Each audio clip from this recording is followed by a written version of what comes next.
Good evening, everybody. Welcome back to Swamy Vijay's EMRS, KVS and NVS, PGT English and TGT English online live class. And today is 9th February 2026. I am from Leh Ladakh and the temperature here right now is minus 16 or 17 degrees centigrade. And in this class, we are going to discuss one of the greatest American poets known as the American poet, national poet, father of free words, Mr. Walt Whitman. He is considered as the greatest American poet. So in this class, we are going to study American literature. But before we begin today's class, let me tell you that EMRS syllabus, specifically if we talk about EMRS syllabus, Section D literature portion, Shakespeare works are there, and after that we have the 19th and 20th century literature, especially American literature, where we have to study Robert Frost, Whitman and other poets and writers of American literature. Whereas in KVS and EVS we have to study Shakespeare in Jacobean period and we have to study Romantic period. Even in EMRS also we have to study Romantic period. And then comes to the 19th and 20th century. So there is a slight difference between EMRS, PGT and TGT syllabus in comparison with KVS and NVS syllabus. But as we are completing this entire syllabus of EMRS and KVS in a comprehensive manner, we are going in a systematic way, and the scale or the benchmark or the guideline for us is periods of English literature. So in periods of English literature, we completed so far Old English literature, Middle English literature, we completed Elizabethan period and Jacobean period, Romantic period also we started, and we completed a few writers like Wordsworth, Shelley, Keats. So in the recorded videos, I will release the remaining important poems and areas of Romantic period, and after that we have to come to this Jacobean period is completed. So after that we have to come to directly to the American literature. But in between we need to study even Victorian poets also, Victorian literature also for KVS and NVS, and of course it is also important for EMRS. So that Victorian period in literature and Victorian period writers, poets, all those I will release in the recorded videos. So we have to maintain the continuity with the help of periods of English literature. Then only it will be easy for everybody to understand the literature in a chronological order. So that means we have to start with Old English literature and then we have to finish the final part of the English literature section D is with the Indian writers. So there are some other areas, some other parts which are included into these lectures, are included into these online classes, though they are not part of your EMRS syllabus, because try to understand this small logic. If we start with A, B, C and suddenly if we jump to M and N, then what happens in between? There is a gap. So we have to slightly touch those areas also. So again I repeat, last week we started online live sessions. We completed 4 areas as per our timetable, and in this week we are going to complete the 4 areas are the American English literature and the poets in this class. So please always remember, whenever you want to study English literature, follow periods of English literature, and then whenever you get any confusion about to understand, first go back to the writer's age. If Shakespeare you have any doubt, then go back to Elizabethan period, understand the Elizabethan period, its values, all the social conditions, economical, religious background, and you have to study the Shakespeare and Shakespeare plays. Then it is easy for us to understand. So this is again a small introduction, because last week we completed. So this week also we are going to complete few more areas. Okay. So in this class, this is required because sometimes we lost the strategy. We forget the way to study. So that's why I repeat it. Okay. So whoever are preparing for EMRS Tier 2 examination, are expecting KVS, NVS Tier 1 result in a positive way, you have to prepare in this manner. So today's class, we are going to discuss American literature, especially Walt Whitman, and one of his greatest poems, O Captain, My Captain. There are so many other poems also there, but for today's class I took only one poem, and that will complete in today's class. Introduction. Walt Whitman, a pioneering poet. I had written even the complete notes also on my tab, so I will explain the notes. Whenever it is required, I'll show you the screen, but I don't think today to share anything from my iPad screen, because I'll be explaining to all of you on screen and you can write down the information. Okay. So Walt Whitman is an American pioneering poet. So pioneering poet means what? He is the one who started this kind of new poetry or new way of poetry, and others were influenced by his style of writing. So who is in Walt Whitman? The basic question, as maybe in the previous class, maybe if I remember, it's like Snehalata ma'am or some other pointed out that we are going in depth of the topic, but sometimes we also touch upon the initial layers of the topic, like basic ideas, basic concepts, basic information should also we have to study. So let me tell you basic information, then we'll go deep into the topic. Okay, Walt Whitman, full name is Walter Whitman. If I want to write, I can write here, but if I have to change the slides and everything. So please, you can see here, his full name is Walter Whitman. The basic question, and he is an American poet. He was born on 31st January, February, March, April, May. Okay, 31st May 1819 in West Hills, New York. Whitman emerged as a unique voice during a transformative era in American literature. Now, what is this transformative era in American literature? Not only in American literature, in every literature, sometimes some people will come and transform the entire structure of writing literature. So this man also, influenced by transcendentalism, he started writing poetry in a different way, completely avoiding the orthodox style of writing or orthodox way of presentation of poetry. His poems looks like general normal prose pieces. So he was influenced by transcendentalism. Walt Whitman is influenced by transcendentalism. So as a literature students, all of you must have heard about this word transcendentalism. What does it mean? First let us understand, and then, because if you know a poet, you should know a writer, then you should also know what were his influences, what were he got influenced by. So transcendentalism, the pronunciation may be difficult, but what is transcendentalism? It is a kind of a literary movement. There are so many literary movements happened, but especially in American literature during 19th century, this transcendentalism arrived. What is this transcendentalism? To put it in simple nature, there is no God somewhere sitting in heaven or far away from our planet Earth.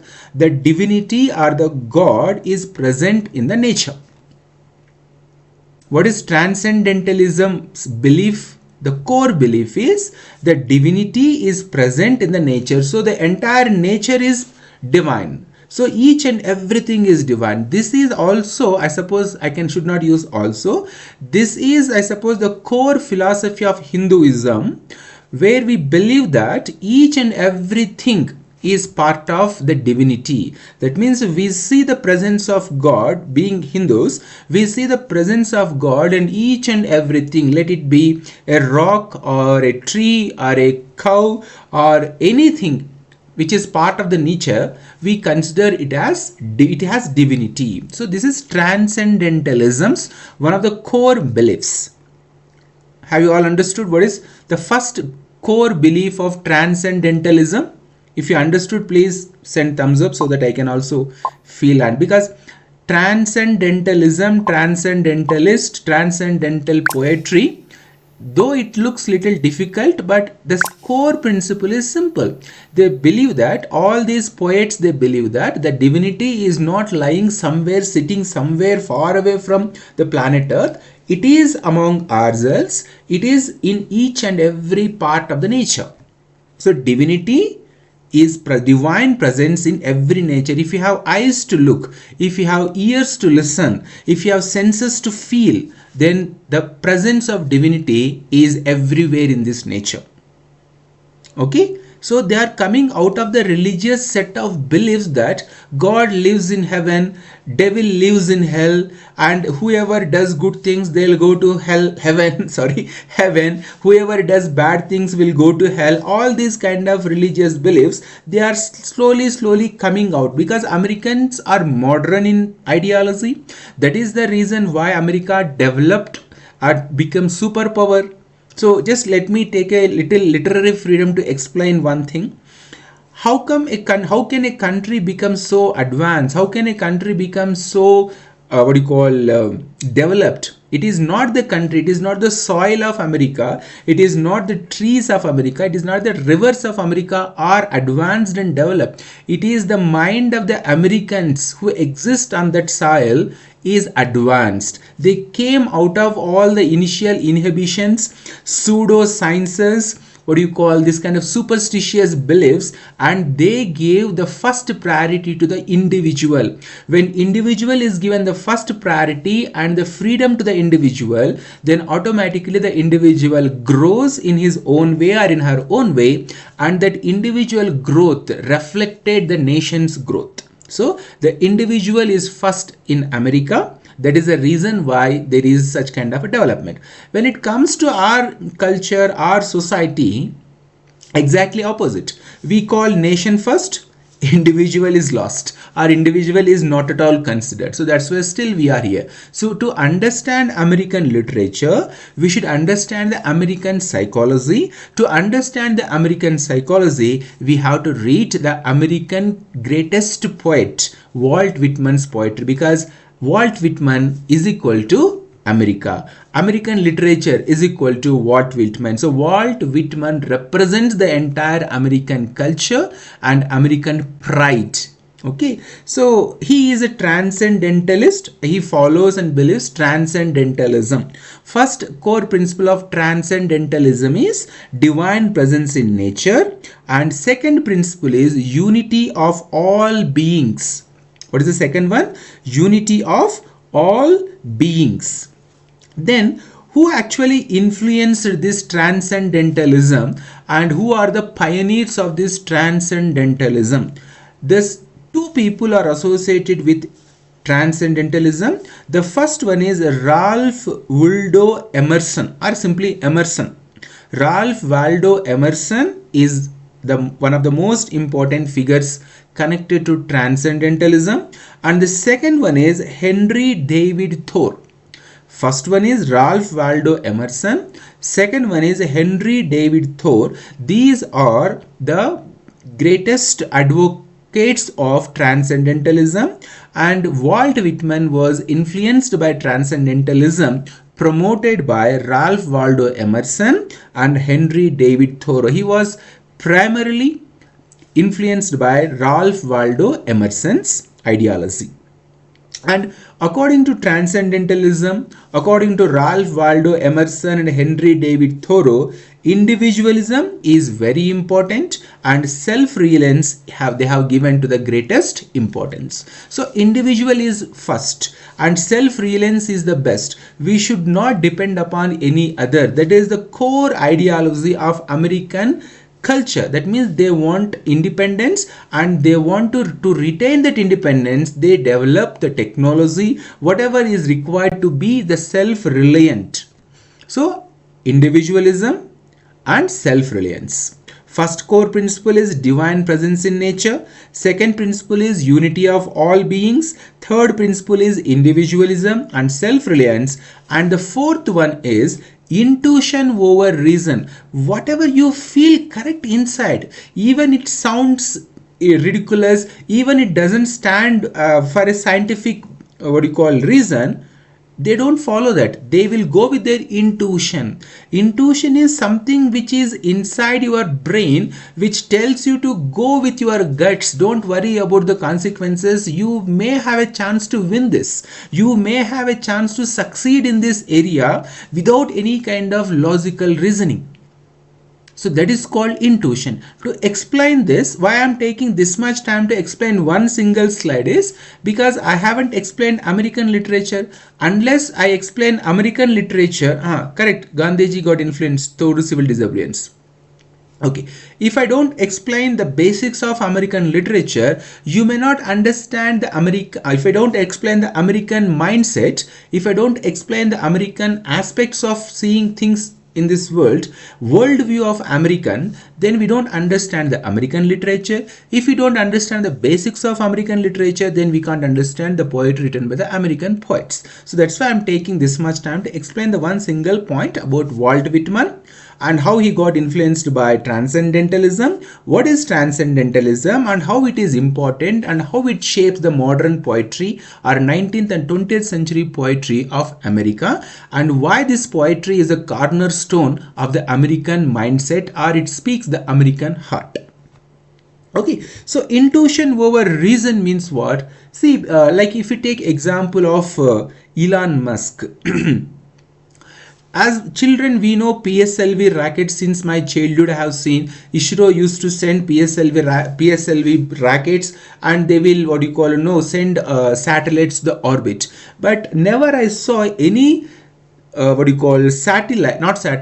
rocket which went into the sky had returned and landed safely on the same spot. But Elon Musk had done this incredibly impossible thing, or a magic like. First time humanity had seen, or human have seen, that a rocket which went into the orbit or into the outer space returned and landed exactly on the launch part. How it happened? There was no physics which explains this kind of a theory. There was no science, there was no reason before he did it. So they go with intuition. That is the reason why, or one of the reasons why, the America has developed in such a manner. Now it is considered, or it is of course, the superpower in the world. It can dominate any country. It can kidnap any president from any part of this planet Earth. So understand why the America has become so great, because it is because of their culture. It is because of their mindset. What is the culture? It is reflection of their literature. So as I told you so many times, even I also underestimated long back. I underestimated the power of literature. I thought, what are these cock and bull stories? What is the greatness? Why should we teach all these things to the students? Why should we write all these stories? But once I realized that a human software is literature produced in that particular piece of land. If you born in a place where there is a great literature, automatically you will come with such kind of a great qualities. Otherwise, we are all completely blank if you don't touch great literature. So the greatest country comes with the greatest literature, and literature plays one of the greatest roles, or important roles in shaping a mind of a human of that particular place of country, and even the entire country. Okay, so let us stop now for the transcendentalism. I'll just briefly tell you the important points. Transcendentalism means divine presence in nature. They believe unity of all beings, and then it promotes individualism and self-reliance, and it promotes intuition over reason. And now come back to Walt Whitman. So Walt Whitman is considered as the greatest American poet, and he is also known as the national poet of America. And he written his poetry during 19th century. 19th century means in between 1801 to 1900. Okay, so the literature which was produced on the land of America or USA is called American literature, and American literature which was produced during 1801 to 1900 was greatly influenced by Walt Whitman, and he is also known as father of free verse. Now, what is a free verse? We should understand the difference between a free verse and a blank verse. Of course, in the previous class, I suppose Prince explained, but let me tell you what is a free verse. Free verse and blank verse both are unrhymed, but in free verse, no rhythm, no meter, or no rhyme. No rhyme, free verse, ma'am. Free verse I'm talking. In free verse, there is no fixed rhythm, no meter or no rhyme. So no meter, no rhyme is free verse. Whereas in blank verse, there is no rhyme, but there is a meter. Okay. Now, coming back to Walt Whitman. So here he is known as father of free verse. Whitman's innovative use of free verse liberated poetry from the constraints of meter and rhyme, establishing new pathways for expression. So, Snehata ma'am, free verse means there is no fixed meter, there is no fixed rhyme. They can write poetry whatever, however they feel in their mind, and there are no restrictions. So that's why they came out of the orthodox way of writing poetry. And his major works, Leaves of Grass, this seminal collection, which was first published in 1855, served as a Whitman's manifesto for individual expression and the celebration of humanity. Now this Leaves of Grass is a poetry collection. Now I have to share the screen because I had written so many things here, so that if I show you, then it would be useful for you. Just give me a minute. I'll join from my iPad.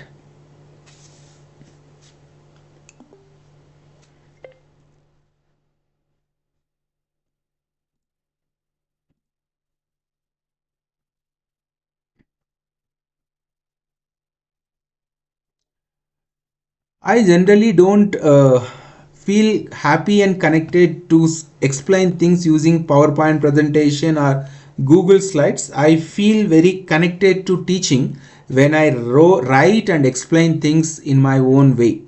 Okay, so to adjust, let me adjust this view, adjust. So let us go with the spotlight. Right. Then, okay. Screen is visible? Ashna, Snehalata, Manasa, Prince. Okay, fine. So I had written all these things which I explained to you. Walt Whitman, full name is Walter Whitman, that I explained to you. Then he was born on 13/5/1819 and he was dead on 26/3/1892. He is considered as the greatest American poet. He is also known as the national poet of America. And he was born and wrote everything in the 19th century. He had a great influence. He left a great influence on American literature. And then he is known as father of free verse. It unrhymed, no fixed rhythm, no meter or rhyme, whereas blank verse has meter but there is no rhyme. And he had written the first collection of poems, Leaves of Grass. Very, very important. Leaves of Grass is a poetry collection. He did self-publishing. That means even in the 19th century also, he did not rely or depend upon the traditional publishers. He self-published his book, and it was first published in 1855, and there were 9 revisions, or there were 9 editions, and final edition released in 1892. In the first edition, he wrote he published only with 12 poems in the first edition, whereas in the last edition, which was revised 9 times, in the 9th edition or in the last edition, which was published in 1892, there were more than 400 plus poems were involved or kept inside the book. And what is the philosophy of this particular Leaves of Grass poem or collection of poems? It is Walt Whitman's philosophy of life and humanity. So whatever Walt Whitman felt, the philosophy of life, the reality of life and about humanity, his thoughts and ideas were written and presented in form of a poetry in Leaves of Grass, that is a poetry collection. Now, as I told you, there are 12 poems in the first collection of the publication. What are those 12 poems? These are the 12 poems. First one, and the very, very important one to understand Walt Whitman and his poetry, is Song of Myself. He wrote about himself. The poem starts with I. It is not his individual, it is the entire Americans. So all Americans he represents. That is why American literature represents Walt Whitman. Walt Whitman represents America. If you want to understand American literature, we have to understand Walt Whitman. And second one is a song for occupations. Third one, to think of time. Fourth one, the sleepers. Fifth one, I sing the body electric. Sixth one, faces. Seventh one, song of the answerers. Eighth one, Europe, something 74 and 72, something extended with Europe. Then a Boston ballad. There was a child went forth who learns my lessons complete. And the 12th one is Great Arc the Myths.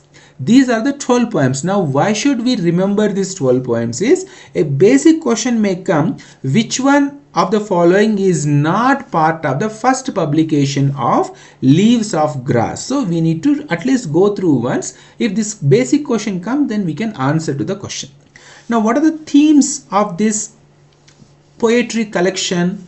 Themes are, first is self is one of the theme, where he explained song of myself. That is his self narration, and is about self means it is American citizens. Okay. Then body and soul, then democracy, nature and sexuality. Here there is a controversy. Though Walt Whitman was very famous during his time, he was also very controversial, and his works were also very controversial because of his open explanation about his sexuality and homosexuality. His lines spoke or speak about or talk about his homosexuality nature. So that's why he got a lot of criticism also, but maybe that type of questions may not be asked in a competitive examinations. So these are the 12 questions. So he was written his poetry during American Renaissance. So people in the land of America, they were also evolving. They were also understanding the world, and they were also understanding the global economy, global politics, at the global level. And during 19th century, which is 1800 to 1900, they emerged as a new society. So that's why it is called during the Renaissance period. And they were influenced by transcendentalism, influenced by the idea of democracy and individual freedom. The glorified facts of Americans are, they give utmost importance to individual freedom. As an individual, it is your choice how to lead your life. Nobody else have the power to tell you, control you, dictate you, direct you how to live your life.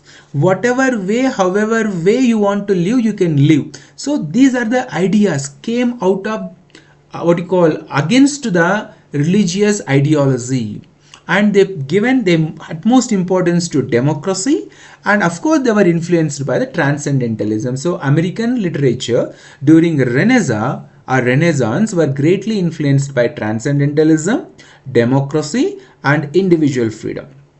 And they disobeyed, or they did not follow in traditional meter and rhyme. So they completely wrote poetry in a new way or a new style. Okay. Then there are other important poems written by Walt Whitman following the tradition of transcendentalism. First one, as I told you, Song of Myself, which is part of Leaves of Grass. You have to remember, Song of Myself is part of Leaves of Grass, which is a poetry collection. Then second one of the important poems written by Walt Whitman is I Sing the Body Electric. Then When Lilkas Lost in the Dooryard Bloom. This poem was written on some special occasion. I am not able to recollect it, but this poem was written when Lilkas lost in the dooryard bloom for some occasion. Actually, he is remembering something related to Abraham Lincoln. No, that is Oh Captain, My Captain. That is Oh Captain, My Captain. He was remembering the death of Abraham Lincoln during Civil War or during the protest. When Lilkas lost, Sir, it is longest elegy written on the death of Abraham Lincoln. Okay, right, fine. Abraham Lincoln or some other? Abraham Lincoln itself. Abraham Lincoln. Sir, actually, I Yes. think both the poems are about Abraham Lincoln. Right, fine. Yes. See, that much I could remember. Right, fine. Now, next one is "O Captain, My Captain" is one of the important poems and which we are going to deal today in the class. And then "Crossing Brooklyn Ferry." So these are the important poems written by Walt Whitman. Basic questions may come. Sometimes I also found these kind of questions in different so many competitive examinations. Who is the author or who is the poet of "Oh Captain, My Captain"? Or sometimes they give lines from these poems and they will ask who is the poet of these lines. Okay, and what is the style and language of Walt Whitman? His style is simple, direct, conversational language. It is like talking one to one. Conversational language he uses in his poetry, and he uses another technique or style called catalogs, long lists. What is cataloging or catalogs means? Long lists he uses, and he uses repetition and parallelism. So he repeats some words and some sentences at the end of each and every stanza. So his style and language is simple, direct, conversational in tone, and catalogs use long list. Catalogs means, and repetition parallelism is part. As I already explained, transcendentalism, it is like divine belief in divine presence in nature, unity of all beings, influenced by Ralph Waldo Emerson and Henry David Thoreau. Individualism, self-reliance, intuition over reason. Okay, and he is also known as founder of modern American poetry. Walter Whitman or Walt Whitman is known as the founder of modern American poetry and is also known as father of free verse. He influenced Ezra Pound, T.S. Eliot, Allen Ginsberg. So this is brief introduction about Walt Whitman, his ideology, his beliefs, and his following of transcendentalism. What is transcendentalism? What is American culture? What happened during that his life and all those things I explained very briefly. So if you have any questions or any doubts up to this part before we enter into the poem "Oh Captain, My Captain," you can turn on your mic and you can ask one by one if you have any doubts. Any doubts? Mansa ma'am, Prince,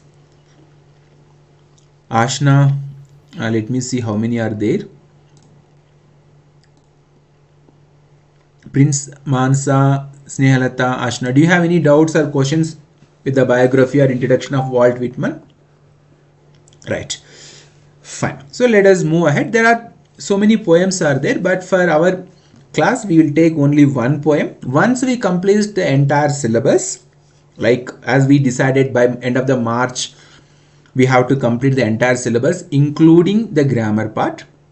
And even after that also, if there is no notification for tier 2 examination dates or all those things, then I'll take up other topics also, other poems of these writers also, and then I'll explain those topics and those poems also. But first let us complete the first basic information or the base syllabus at the basic level. Okay, so let me continue with this. Sir, I have one doubt. Yes, Mansa ma'am.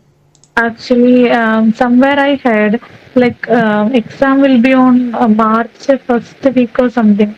Is that correct? I suppose Chandrasekhar sir sent Chandrasekhar or somebody sent one document, I suppose PDF. Don't believe in the rumors. The dates have not yet been released. So haven't you seen that document, Mansa ma'am, in the group? So sorry, sir, I didn't found like I didn't.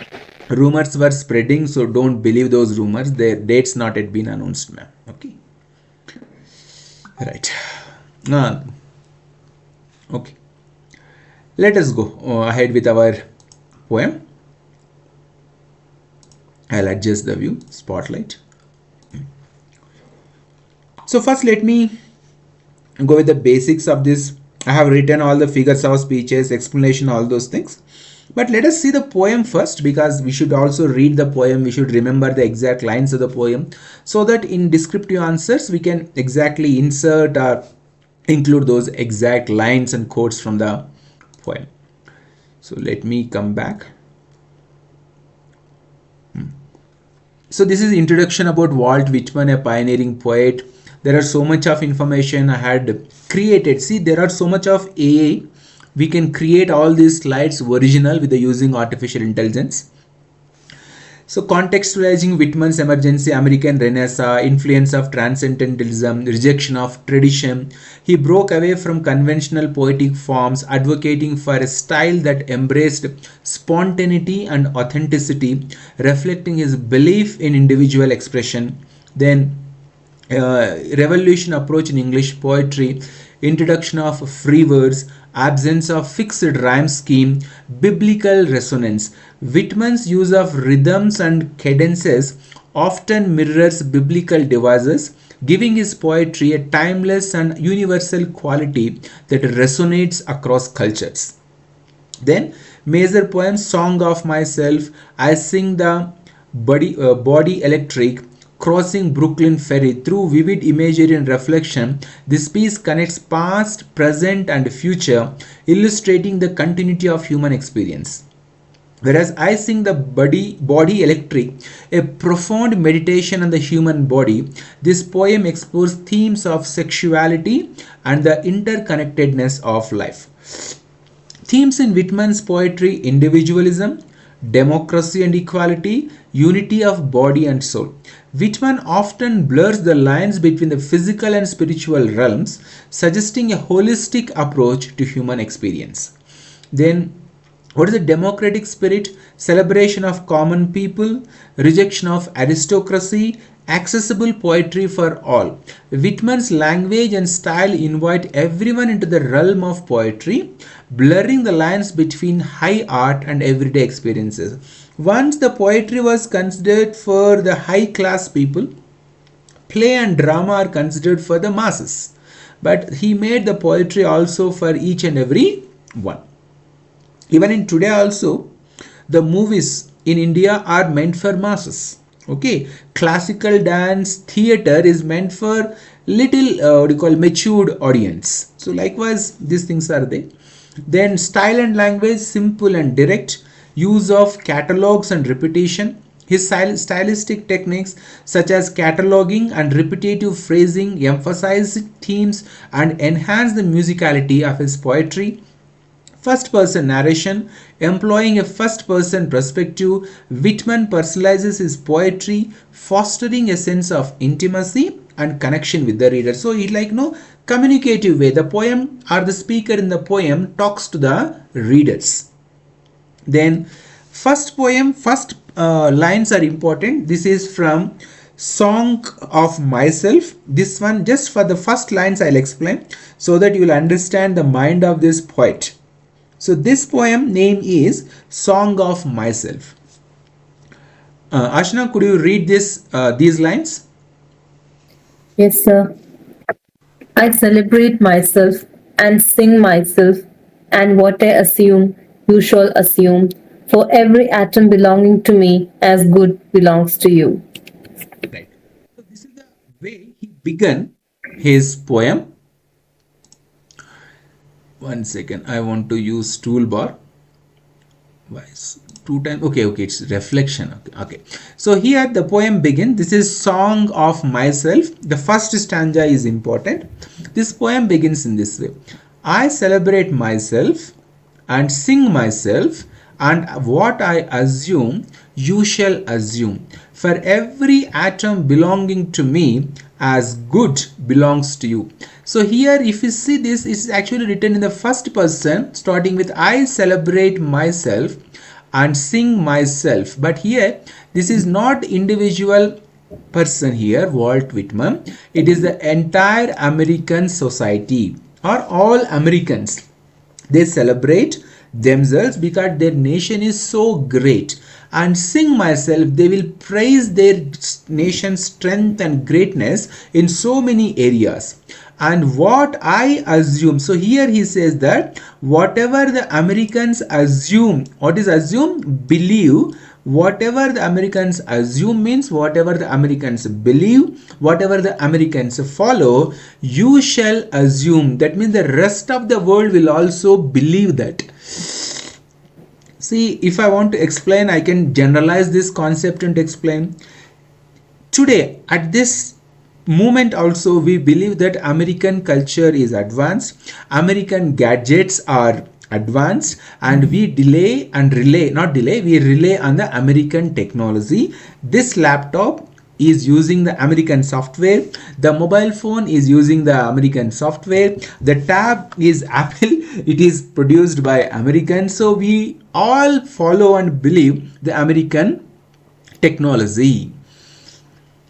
So he said in 19th century he said that, and what I assume you shall assume. That means what Americans believe will be believed by the rest of the world. American movies heroes, they are they are the saviors, they are the one who save the entire world. Okay, for every autumn belong to me as good belongs to you. So every autumn belonging to me as good belongs to you. So the American culture he praised, American greatness he praised, and he said that the American will be the greatest power or superpower and the rest of the world will follow. So this is just brief introduction only. I'm not, because it's a very lengthy poem. The name of the poem is Song of Myself. Myself is not individual, it is about the entire America or USA, United States of America. Okay, now let us come to the next one. I think I have to close this and I have to, okay, still I have to, because I'm writing on the screen. I'll erase.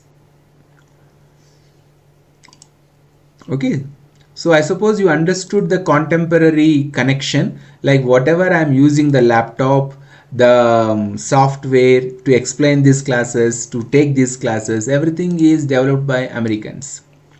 Okay. Okay, so this is a poem, Oh Captain, My Captain. I had written notes also here. I'll show you the notes also. I'll explain figures of speeches, in which line, all those things. But let us first go with one recitation of this poem. Snehata ma'am, please recite this poem. Yes, sir. Oh, Captain, my Captain, our fearful trip is done. The ship has weathered every rack. The prize we sought is won. The port is near, the bells I hear, the people all exulting while follow eyes the steady keel, the vessel grim and daring. But oh hearts, hearts, hearts, oh the bleeding drops of red, where on the deck my captain lies, fallen cold and dead. Thank you ma'am. Next stanza. Manasa ma'am, please read. O Captain, my Captain, rise up and hear the bells. Rise up, for you the flag is flung, for you the bugle trills, for you buckets and ribbon wreaths, for you the shores are crowding, for you they call the swaying mass, their eager faces turning. Here, Captain, dear father, this arm beneath your head, it is some dream that on the deck you have fallen cold and dead. Right. Thank you ma'am. Prince, read the last stanza. Prince. My captain does not answer. His lips are pale and still. My father does not feel any arm. He has no pulse nor will. The ship is anchored safe and sound. Its voyage closed and done. From fearful trip, the victor ship comes in with object won. Exult, O shores, and ring, O bells. But I, with mournful tread, walk the deck. My captain lies, fallen cold and dead. Oh, thank you. So let us now go with the explanation of this poem. I suppose you must have read this poem. You must have understood also, but let us analyze this poem in examination point of view. Okay. So this poem, O Captain, my Captain, let me use the toolbar. O Captain, my Captain. If you see here, he is directly addressing the captain here. He is directly addressing the captain here. If he addresses a person directly, then it is not unusual, very common, normal. Like, oh Prince or oh Manasa, like that we can address. But what is the background of this poem? Let me tell you. This poem was written in fond remembrance or sad demise of Abraham Lincoln, because Abraham Lincoln, who was an advocate of what you call elimination of slavery from land of America, he was considered the greatest American president. He was the 16th president of America, considered to be greatest president of America. I suppose black president. No, not black president. And he had brought so many changes in the American culture. But sadly, during the Civil War, during the Revolution, or during the Civil War, he was assassinated in front of the American public. So, Walt Whitman was a great follower of Abraham Lincoln. And when Abraham Lincoln was assassinated, he wrote this poem, but he did not mention even a single word of Abraham or name of Abraham Lincoln. And then one more information just I recollected, if I am correct, Leaves of Grass was first published without any name. He had not written the name of the poet. That is first information. Now here, O Captain, My Captain, it was written after the death of or assassination of Abraham Lincoln. So this entire poem, remember, this entire poem, which is in 3 stanzas, is actually an extended metaphor. E means extended and M means metaphor. This entire poem, O Captain, My Captain, is an extended metaphor. Okay, and who is actually speaking, or who is the speaker of the poem, is a unknown sailor. I am trying to write here, unknown, S-I-L-E-R. Sorry, please bear with my handwriting because I am not using pen. I am using the mouse and writing on screen. So it is narrated, or the person who speak in this poem, or the speaker of the poem, is a sailor who was part of the ship. Okay, so this poem is an extended metaphor, and this poem is actually a sailor singing. What he is singing? Praising his ship's captain. Now this is again we have to understand here, as I told you, the entire poem is an extended metaphor. Now what are these extended metaphors here? So here captain, whoever is here captain, it is Abraham Lincoln. L for Lincoln, it is the captain. And the ship which comes in this poem, it is like, no, O Captain, My Captain, our fearful trip is done. The ship, so this ship actually represents the Union. Please write down U-N-I-O-N. This ship is actually represents the metaphor. The ship is a union of people after the return of the ship to the shore. O Captain is captain, my captain is Abraham Lincoln. The ship is the Union, and this one, fearful trip. What is this? This fearful trip is actually the American Civil War. C-I-V-I-L. American Civil War is the one. So there are 3 metaphors we can understand here. He who is captain here, it is Abraham Lincoln.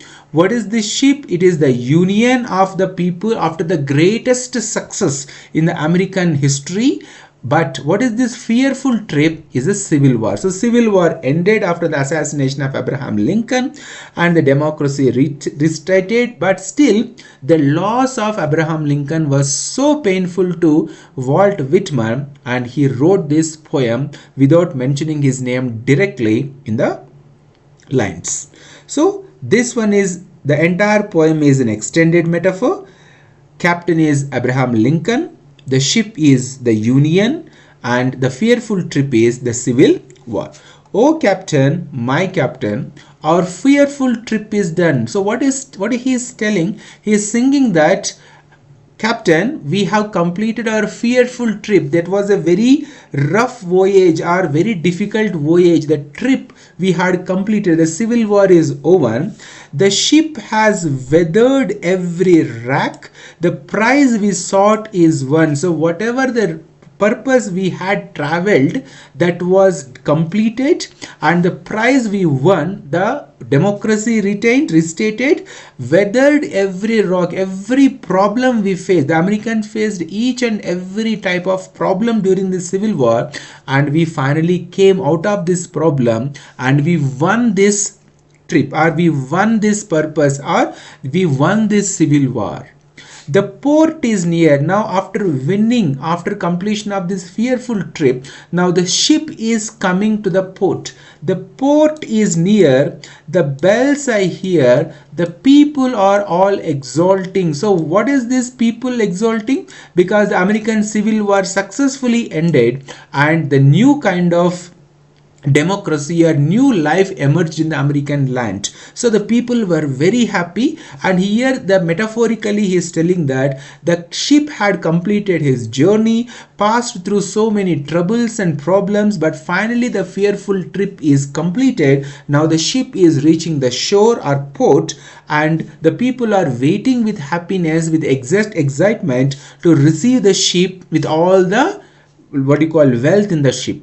While follow eyes the steady keel, the vessel grim and daring. So when the ship is about to reach, the follow eyes the steady keel, all are looking at the ship, all are waiting for the arrival of the ship into the port, so that they can get into the ship, or to get out the wealth from the ship. The vessel grim and daring. So please underline this word grim and daring, and try to find out what is the meaning of these two words. I am not able to recollect now, though I have studied.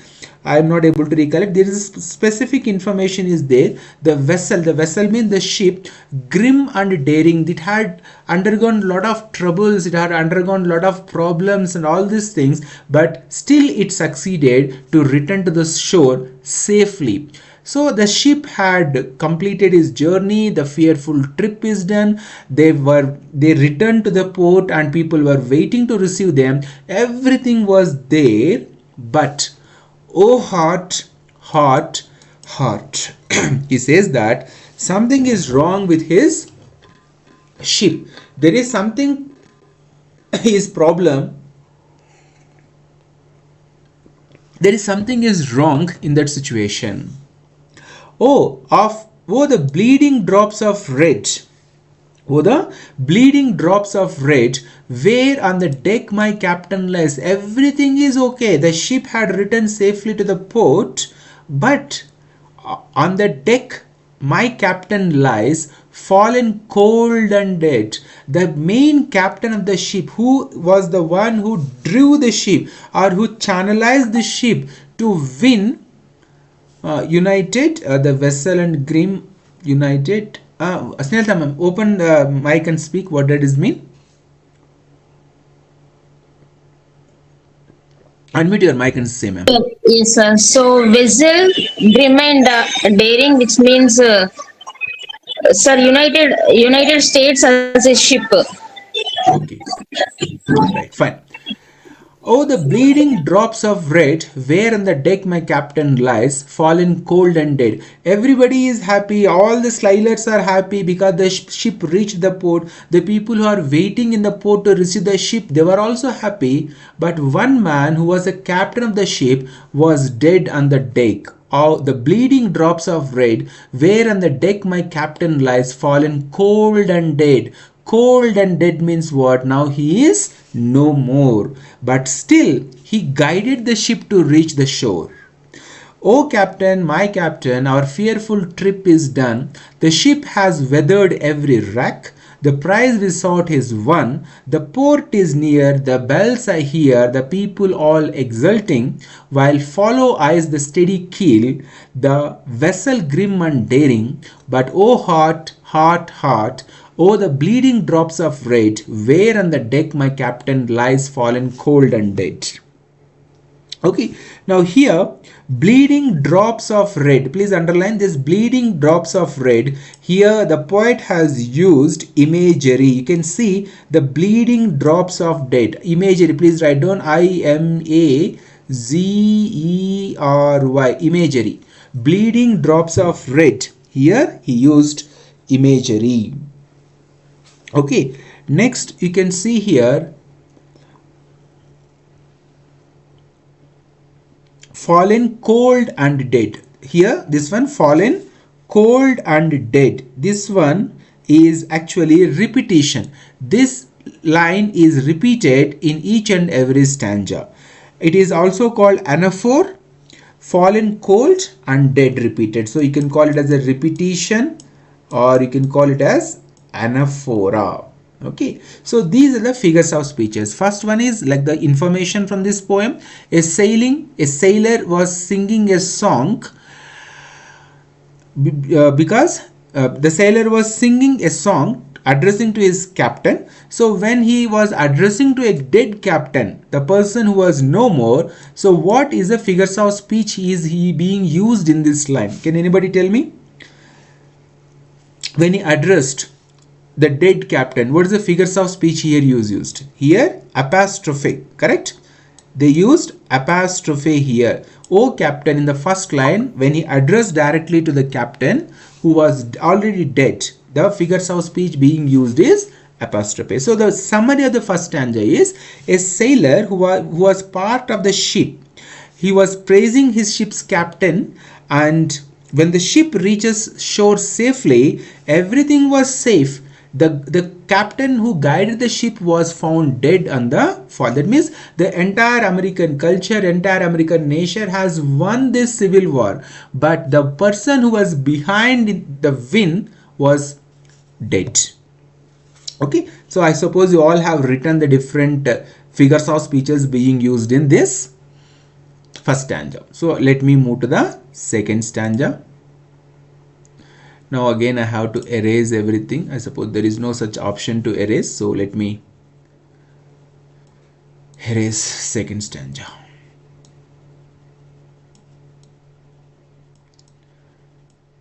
It has only 3 stanzas, but very important poem in examination point of view. Basic question list: who wrote "Oh Captain, my Captain," or who is the captain, like that. The basic questions may also come. Now the second everything we have to pay. Okay, so second one is second stanza is what I am doing. Okay, this one I have to click. Okay, second stanza is, "Oh Captain, my Captain, rise up and hear the bells." Now he is asking the dead captain, Abraham Lincoln, "See, you have brought the ship to the shore. You have brought the American Civil War to end and became the victory of Americans. But you are dead. So rise up and hear the bells. Rise up. For you the flag is flung. For you only the flag has been flown." They have raised the flag, they are waving the flag to receive you, but you are dead. For you the bugle trills. For you bouquets and ribboned wreaths. For you the shores a crowding. See, these many people are waiting for you. They are welcoming you. Now you have to raise and you have to address them, because you have successfully brought this ship to the shore. For you they call, the swaying mass, their eager faces turning. Here, Captain, dear father. So who is here the father in this line? It is Abraham Lincoln. Here, Captain, dear father, this arm beneath your head, it is some dream that on the deck you have fallen cold and dead. So he is asking the fallen or dead captain to rise and hear the bells and the welcome songs and the cheering of the crowds, because they're all waiting for the arrival of the ship and arrival of the captain, but the captain was dead. Now what are the, actually as I told you, it's a metaphor. He is talking to Abraham Lincoln, and what are the different types of figures of speech being used is, see here you can see again fallen, cold and dead is being used. So repetition again in the last line of each and every stanza, or anaphoria is being used. And then what is another one? Bugle trills. This one you can underline, bugle trills. It is again imagery. Bugle trills is imagery.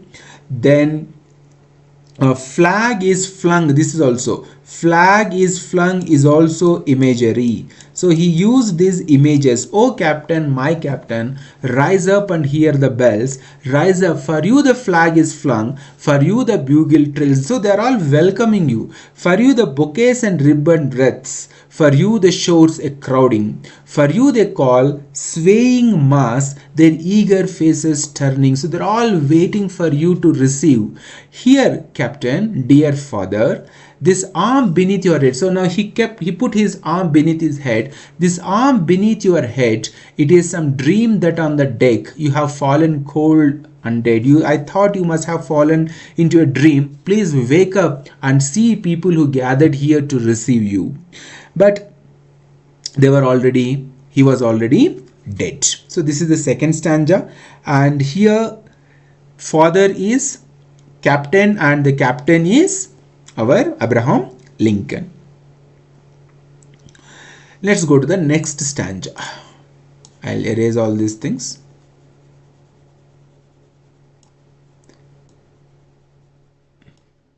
Okay, so let's go to the next stanza, which is last stanza. So he requested his captain to rise up and to listen all these things and to address the people. But what happened? My captain does not answer. So who is my captain here? Abraham Lincoln, or the father of America, does not answer. His lips are pale and still. My father does not feel my arm. Why he doesn't feel his arm? Because he was dead. He has no pulse nor will. The ship is anchored. The union is completed. The ship finally anchored safely. The ship is anchored safe and sound, its voyage closed and done. Whatever the purpose for which the ship went and returned, the purpose was done. The voyage was completed. Everybody returned safely. The victory was announced. But from fearful trip, again it is repeated. If you remember the fearful trip which was mentioned in the first line of the first stanza, from fearful trip, the victor ship. So first it was civil war. The fearful trip was civil war. The victor ship came. Finally, the civil war was ended. Comes in with the object one. So they had civil war one. The democracy again came back into the Americans, and they were all happy. Exult, O shores, and ring, O bells. But everybody was happy. Everybody was jubilant. Everybody was celebrating the new victory of ending civil war. But who is I here? The sailor. But who is I here? He represents maybe Walt Whitman or the entire American citizens. But I with mournful tread. But everybody was happy. The entire nation is jubilant. But Walt Whitman or the sailor was unhappy. But I with mournful tread walk the deck my captain lies, fallen cold and dead. But he wanted to be with his captain, who was the father of the ship, who brought the ship safely after rough sailing or facing so many problems. So this is the third stanza. Now what are the figures of speech? Of course, the explanation summary is simple. He was singing that Abraham Lincoln made the American society so great, but during civil war he was assassinated. The American society sustained, the American greatness sustained, the jubilation, the celebrations were going on, but the person who was behind this success and celebration was dead. So he was sad with the death of Abraham Lincoln. This was a summary of the three stanzas. Now what are the figures of speeches being used in this third stanza? Fallen cold and dead is again repetition, anaphoria. And now here write down exalt, O shores. This one I am writing exalt, O shores, and ring, O bells, but I will mourn with mournful treads. Here he used paradox. He used paradox. Exalt, O shores, and ring, O bells, but I with mournful tread. So opposite, everybody is jubilant, entire nation is happy with the success, with the return of the ship, but he was sad because the captain who brought the ship safely to the shore was dead. So here it is paradox, then it is apostrophe, and this entire poem is the extended metaphor.